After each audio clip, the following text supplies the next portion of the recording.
लोग, welcome to I chemistry channel.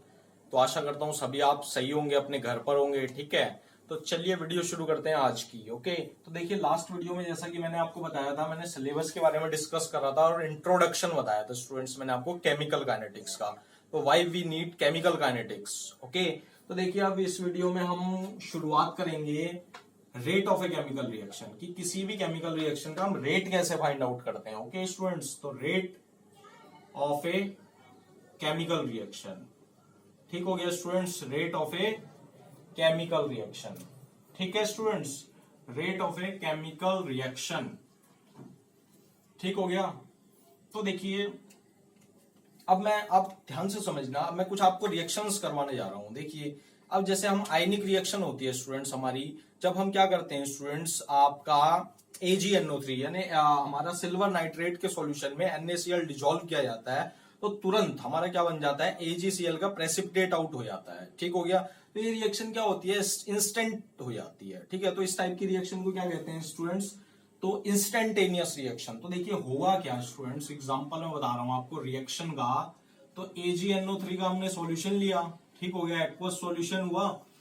ठीक है, उसको NaCl में हमने मिक्स कर दिया, NaCl के एक्वस सॉल्यूशन में हमने मिक्स जैसे ही करा स्टूडेंट्स, तो हमें किसका प्रेसिपिटेट फाइंड आउट हो गया, AgCl का हमें प्रेसिपिटेट मिल गया, प्लस क्या मिला स्टूडेंट्स, NaNO3 सोडियम नाइट्रेट का सॉल्यूशन मिला हमें। इज इट क्लियर और नॉट स्टूडेंट्स, ठीक हो गया। तो इससे ये बात पता लगती है स्टूडेंट्स की जितनी भी हमारी आयनिक रिएक्शंस होती है ना, उसमें जो प्रोडक्ट हमारा बन जाता है वो बहुत जल्दी हो जाती है। आयनिक रिएक्शन मतलब कंप्लीट बहुत जल्दी हो जाती है, इसका मतलब ये क्या होगी, इंस्टेंट रिएक्शन होगी। ठीक हो गया, इज इट क्लियर और नॉट। अगर मैं दूसरी रिएक्शन की बात करता हूं, जैसे हमारे होते हैं, जैसे हमारा होता है जब लोहे में जंग लगता है यानी रस्टिंग ऑफ आयरन में, क्या हो जाता है, कई महीने लग जाते हैं, कभी कभी तो सालों लग जाते हैं। ठीक हो गया, तो रस्टिंग ऑफ आयरन की अगर मैं बात करता हूं students, rusting of iron, okay students, rusting of iron, तो is an example of very slow reaction. Very slow reaction का एग्जांपल हो गया very slow reaction. Is that clear और नॉट। ठीक है, तो हमारी दो टाइप की रिएक्शंस मैंने आपको बताई। तो एक रिएक्शन में क्या हुआ स्टूडेंट्स, आपका एकदम रिएक्शन होगी भाई, AgCl का प्रेसिपिटेट एकदम बन गया, और दूसरी रिएक्शन में क्या होगी स्टूडेंट्स, रस्टिंग ऑफ आयरन हो गया। ठीक है, यानी बहुत स्लो रिएक्शन है। तो अगर मैं मॉडरेट रिएक्शन की बात करता हूं, जैसे केन सुगर होता है, सुगर हाइड्रोलिसिस, जब हम सुगर का हाइड्रोलिसिस करता हूं तो एक मॉडरेट रिएक्शन होती है, रूम टेम्परेचर पर हो जाती है। ठीक हो गया, ये जल्दी रिएक्शन हुई, ये बहुत स्लो रिएक्शन हुई। ठीक हो गया, और वो कौन सी हुई, cane sugar, hydrolysis of cane sugar, hydrolysis of cane sugar, cane sugar.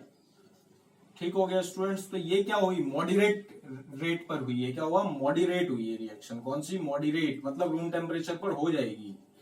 ठीक हो गया, तो स्टूडेंट्स तो इस वजह से हमें बहुत जरूरी हो जाता है कि हम रेट पता कर लें किसी रिएक्शन का, क्या किस रेट से हो रही है। मतलब अगर हमें स्पीड पता लग जाए रिएक्शन की तो इजी हो जाएगा भाई इसका सबका रेट फाइंड आउट करना। ठीक हो गया, तो अब देखिए कोई भी केमिकल रिएक्शन, अगर कोई भी केमिकल रिएक्शन होती है तो स्टूडेंट्स तो केवल दो बातें होंगी। कौन कौन सी बातें होंगी, देखो पहली बात क्या होगी स्टूडेंट्स की, अगर एक से ज्यादा रिएक्टेंट है, ठीक हो गया, तो अगर एक से ज्यादा रिएक्टेंट है तो उनमें से एक रिएक्टेंट की कंसंट्रेशन डिक्रीज होती है। ओके स्टूडेंट्स, और अगर एक से ज्यादा प्रोडक्ट फॉर्म होते हैं तो उनमें से एक प्रोडक्ट की कंसंट्रेशन इंक्रीज होती है। ठीक हो गया, तो ये दो बातें होती हैं। ठीक हो गया, तो for any reaction students, two things happened. Is that clear or not students? Two things happened. Okay, first thing क्या होती है, one of the reactants one of the reactant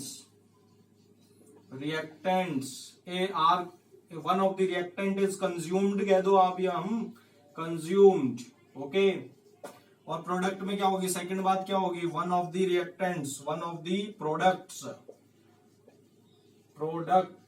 is increased होगा स्टूडेंट्स। इज दैट क्लियर और not. तो ये दो बातें होंगी स्टूडेंट्स, इतनी बात क्लियर है। तो अब देखिए मैं हाइपोथेटिकल रिएक्शन अज्यूम करूंगा students, R tends to product, फिर उसके बाद में हम सब चीज करेंगे। ठीक हो गया, तो इसको रब करता हूं, ठीक है, फिर मैं ये रिएक्शन लिखता हूं। ओके, तो जब तक मैं रब कर रहा हूं स्टूडेंट्स तब तक आप चैनल को सब्सक्राइब करो और बेल आइकन को दबाओ फॉर लेटेस्ट केमिस्ट्री वीडियोस।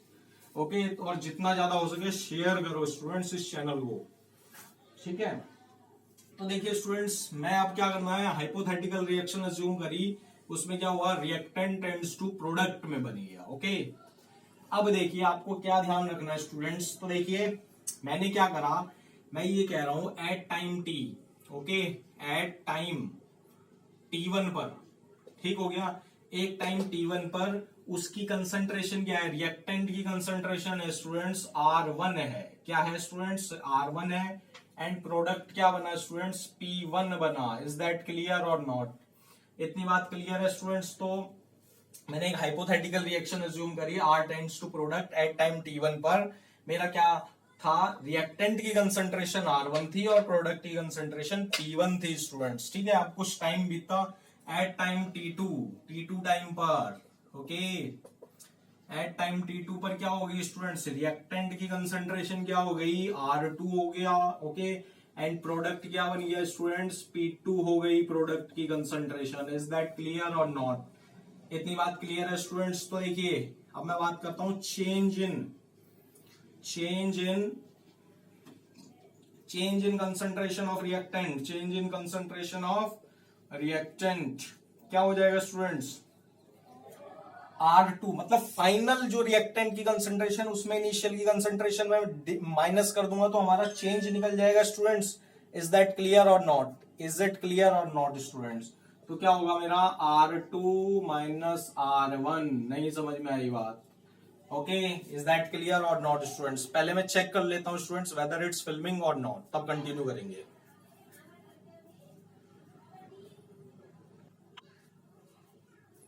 हाँ तो students all are fine, okay.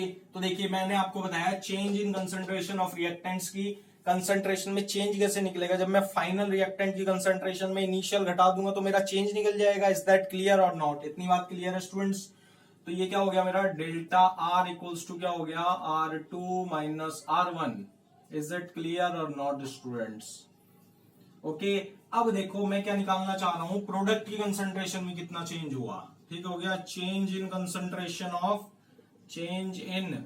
Concentration of products. Okay, products की कंसंट्रेशन में चेंज कैसे निकालूंगा मैं, डेल्टा P, ठीक हो गया। तो जितना बाद में चेंज आया और इनिशियल मतलब final minus initial, is that clear और नॉट? तो क्या हो जाएगा, P2 माइनस P1, नहीं समझ में आई बात?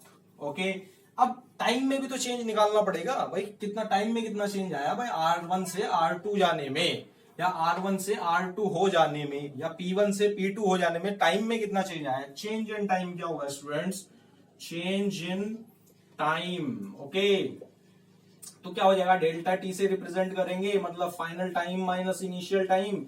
इज दैट क्लियर और नॉट स्टूडेंट्स? इतनी बात क्लियर है?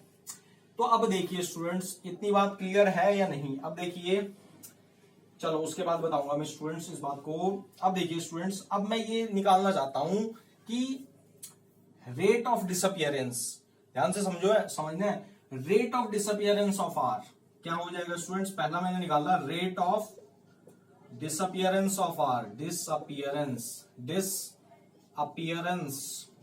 Of R।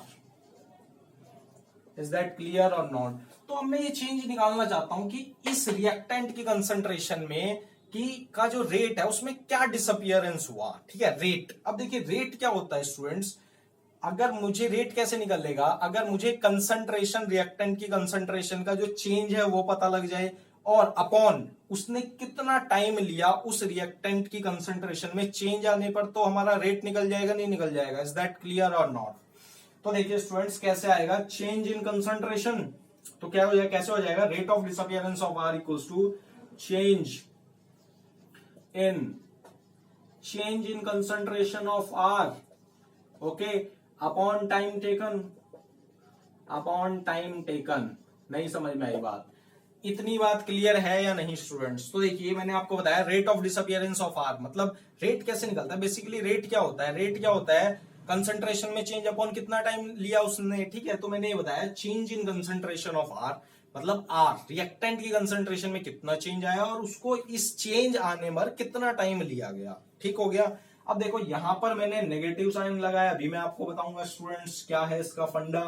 ठीक है, तो negative change in concentration of R, ये हो गया डेल्टा आर हो गया। नहीं समझ में आई बात? इज दैट क्लियर और नॉट? अपॉन क्या हो जाएगा स्टूडेंट, टाइम टेकन, टाइम कितना लिया T2 माइनस T1, या हम ये कह सकते हैं delta T. Is that clear और नॉट? इतनी बात क्लियर है या नहीं स्टूडेंट्स? ओके, अब देखो यहां पर स्क्वायर ब्रैकेट्स लगे हैं, देखिए ध्यान से समझना है, इंपॉर्टेंट है स्टूडेंट्स। ये स्क्वायर ब्रैकेट्स सभी में लगाए हैं मैंने। Square brackets represent what?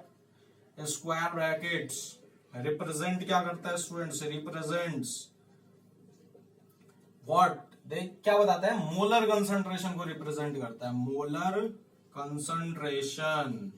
Okay, molar concentration क्या होगी? मोल पर लीटर, मतलब उसकी कंसंट्रेशन कितने, एक लीटर में कितने मोल्स घुले हुए हैं। ठीक हो गया, ये कंसंट्रेशन बताता है मोलर कंसंट्रेशन। ठीक हो गया, तो अब देखिए स्टूडेंट्स रेट ऑफ डिसअपियरेंस मैंने निकाला। अब मैं बात करता हूं rate of appearance of, rate of appearance. ठीक हो गया, ओके। तो देखिए अगर आपको ध्यान से देख रहे हो भाई, रिएक्टेंट से प्रोडक्ट बना तो रिएक्टेंट की जो कंसंट्रेशन वो डिसअपियर हो गया। कहीं प्रोडक्ट में दिख रहा है आपको आर? नहीं दिख रहा है, इसका मतलब रेट डिसअपियर हो गया, इस वजह से रेट ऑफ डिसअपियरेंस निकला है। इज दैट क्लियर और नॉट स्टूडेंट्स? तो देखिए इसको रब करते हैं। ठीक हो गया, तो देखिए स्टूडेंट्स अब मैं बात कर रहा हूं rate of appearance of P. Rate of appearance निकाल रहा हूं मैं, rate of appearance, rate of appearance. तो क्या हो जाएगा स्टूडेंट्स? तो change in concentration of product upon time taken. Is it clear और नॉट स्टूडेंट्स? तो प्लस का साइन मैंने लगाया, change in concentration of product upon time taken equals to delta T.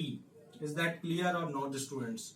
अब देखिए स्टूडेंट्स स्क्वायर ब्रैकेट में आपको बता चुका हूं क्या रिप्रेजेंट करता है, मोलर कंसंट्रेशन। अब क्वेश्चन ये पुट होता है कि सर आपने रिएक्टेंट में माइनस साइन क्यों लगाया, ओके, और प्रोडक्ट में प्लस साइन क्यों लगाया। ठीक हो गया, अब देखो बेटा साइन क्या बताता है यहाँ पर, नेगेटिव और पॉजिटिव साइंस केवल ये बताता है, क्या बताता है साइन, कि नेगेटिव का मतलब हो गया रेट ऑफ, इसका मतलब रिएक्टेंट की कंसंट्रेशन क्या हो रही है, डिक्रीज हो रही है, इस वजह से नेगेटिव साइन लगाया बेटा।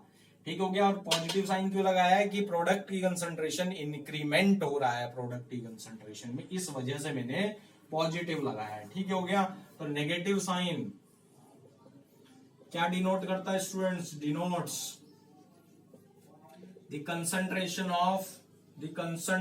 ऑफ रिएक्टेंट्स, रिएक्टेंट्स क्या हो रही है स्टूडेंट्स? डिक्रीज हो रही है। इज दैट क्लियर और नॉट? और पॉजिटिव साइन क्या इंडिकेट करता है students? The concentration of products. नहीं समझ में आई? Products increases. Is it clear और नॉट? इतनी बात क्लियर है या नहीं स्टूडेंट्स? ठीक हो गया, तो अब देखिए दो चीजें स्टूडेंट्स ध्यान से समझना है आपको। मैं दोबारा वही लिखूंगा स्टूडेंट्स, पहले इसको रब करते हैं, फिर ग्राफ भी हम पढ़ेंगे। ओके, कि ग्राफ में क्या चेंज आएगा। तो देखिए पहले हमारी क्या बनी थी, माइनस रेट, मतलब क्या हो गया, rate of appearance minus R, minus क्या था स्टूडेंट्स, हमारा डेल्टा आर था, ओके, और डेल्टा टी था इक्वल्स टू क्या था, प्लस का डेल्टा पी, ओके, प्लस का डेल्टा पी ओवर, इतनी बात क्लियर है या नहीं स्टूडेंट्स, डेल्टा टी। तो ये जो डेल्टा पी है ना और डेल्टा टी क्या बता रहा है, these are tells average rate. क्या बताता है? एवरेज रेट को बताते हैं स्टूडेंट्स, ओके, एवरेज रेट को बताते हैं। ठीक हो गया, किसको बता रही है ये equations, d minus d, delta are over delta t और delta P over delta t tells what, average rate, average rate को बताएगा। ठीक हो गया स्टूडेंट्स, इतनी बात क्लियर है। तो देखिए दो बातें होती हैं, एक होता है डेल्टा, एक होता है डी। डी क्या बताता है? डेल्टा बताता है बेटा एवरेज, मतलब जो चेंज है ना वो ऑब्जर्वेबल है। ठीक हो गया, इसका मतलब काफी चेंज है। ठीक हो गया, तो ये क्या बताता है, एवरेज चेंज को बताता है, ओके स्टूडेंट्स, और ये क्या बताता है, इंस्टेंटेनियस चेंज को बताता है, इंस्टेंटेनियस चेंज को बताता है स्टूडेंट्स, डी और डेल्टा में डिफरेंस। ओके, तो अब देखिए बात करते हैं हमें, अब मैं आपको आपके पास दो डायग्राम बनाने जा रहा हूं, ध्यान से समझना है स्टूडेंट्स, दो डायग्राम मैं आपको बताते जा रहा हूं। ओके, देखिए पहला डायग्राम है मेरा और ये दूसरा डायग्राम है। ठीक हो गया, पहला डायग्राम मैं आपको सिखाऊंगा, दूसरा आपका होमवर्क होगा बेटा जी। ओके, ठीक हो गया स्टूडेंट्स। तो देखिए पहला डायग्राम ध्यान से समझना है।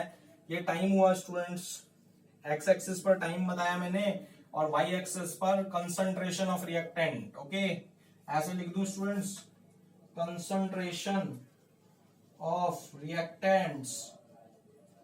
ठीक हो गया स्टूडेंट्स, एक्स एक्सिस पे, वाई एक्सिस पर मेरी कंसंट्रेशन ऑफ रिएक्टेंट्स है। ठीक हो गया। अब देखिए स्टूडेंट्स क्या होगा, रिएक्टेंट की कंसंट्रेशन क्या हो रही थी, डिक्रीज हो रही थी। तो देखिए कैसे डिक्रीज होगी, ये ऐसे गई स्टूडेंट्स। इज दैट क्लियर और नॉट? ठीक हो गया। तो यानी पहली कुछ इनिशियल कंसंट्रेशन आर नॉट रही होगी, तो देखिए टाइम जैसे जैसे बीत रहा है कंसंट्रेशन डिक्रीमेंट होते जा रहा होते जा रहा होते जा रहा, और एक समय ऐसा आ रहा है जब क्या हो जा रही है, बाद में जाकर कांस्टेंट हो जा रही है। ठीक हो गया। इज दैट क्लियर और नॉट? इतनी बात क्लियर है स्टूडेंट्स? तो देखिए स्टूडेंट्स, हम इस वाले ग्राफ की हेल्प से दोनों निकालेंगे, एवरेज रेट भी फाइंड आउट करेंगे और हमारा क्या इंस्टेंटेनियस रेट भी फाइंड आउट करेंगे बाय ग्राफिकल मेथड। ओके, अब देखो मैं ये मान रहा हूं भाई T1 टाइम पर, भाई वो T1 टाइम बीता तो उसकी कंसंट्रेशन क्या थी स्टूडेंट्स, आपकी क्या थी, थोड़ा सा पास कर लेते हैं। T1 टाइम पर कंसंट्रेशन क्या थी स्टूडेंट्स, R1 थी। कितनी थी स्टूडेंट्स, R1 थी। ओके, अब T2 टाइम बीता स्टूडेंट्स तो कितनी हो गई कंसंट्रेशन, T2 टाइम पर कंसंट्रेशन क्या हो गई बेटा जी, R2 हो गई। इज दैट क्लियर और नॉट? इतनी बात क्लियर है? तो देखिए कितना चेंज आया स्टूडेंट्स, डेल्टा आर का चेंज आया। ओके, टाइम में कितना चेंज आया स्टूडेंट्स, डेल्टा टी का चेंज आया। ठीक हो गया।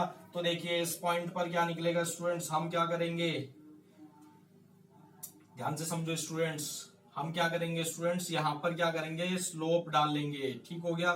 तो ये वाला जो ग्राफ होगा स्टूडेंट्स, वो क्या बताएगा, आर एवरेज को बताएगा। किसको बताएगा स्टूडेंट्स, आर एवरेज को बताएगा। इज दैट क्लियर और नॉट? ठीक हो गया। रेट ऑफ एवरेज बता रहा है तो क्या हो गया, minus delta are over delta T हो गया। यस या नो, बोलो यस या नो स्टूडेंट्स।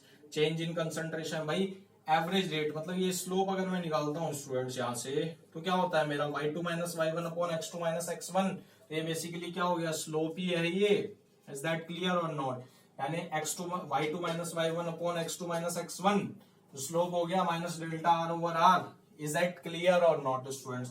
अब मैं मान लो किसी एक पॉइंट पर निकालना चाहता हूँ, क्या निकालना चाहता हूँ, किसी एक पॉइंट पर अगर मैं निकाल लूंगा स्टूडेंट्स, तो क्या हो जाएगा मेरा, आर इंस्टेंटेनियस निकलेगा। क्या निकलेगा मेरा, आर इंस्टेंटेनियस क्या होगा स्टूडेंट्स, माइनस डी मैंने अभी आपको बताया क्या होता है, स्मॉल चेंज होता है at with respect to small change in time. ठीक हो गया। तो आर इंस्टेंटेनियस क्या हो जाएगा मेरा, minus D R over D T. Is it clear और नॉट स्टूडेंट्स? ठीक हो गया। तो देखिए आपका HW होने जा रहा है, आपको प्रोडक्ट की कंसंट्रेशन वर्सेस टाइम में ग्राफ प्लॉट करना है और दोनों चीज फाइंड आउट करनी है स्टूडेंट्स, आर एवरेज भी बताना है एंड आर इंस्टेंटेनियस भी बताना है। ठीक हो गया। ओके स्टूडेंट्स, तो इसी के साथ ये वीडियो यहीं पर खत्म हो जाती है। वीडियो अच्छी लगे लाइक करो, शेयर करो और चैनल को सब्सक्राइब करो। Thank you.